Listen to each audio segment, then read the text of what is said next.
It could be done on the crane, and we attach it to the crane just the exact same way we attach a camera to a rig rail, or we can just throw a camera in there. So that's all I'm going to do to demonstrate what we're going to be doing. I can just go over here to camera. I'm going to create a new Cinecamera actor, and I'm going to rename it to Actor 2 or Camera 2, just like the big control rooms.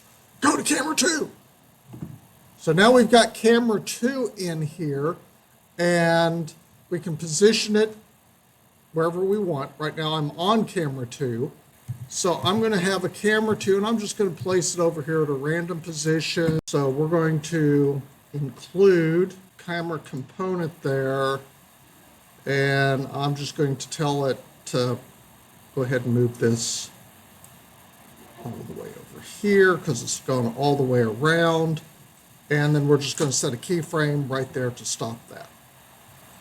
Now I'll close Cinecamera Actor, and I'm going to go back up here to Camera 2, and I'm going to extend my field here a little bit, just a little, and move this over here to the next frame.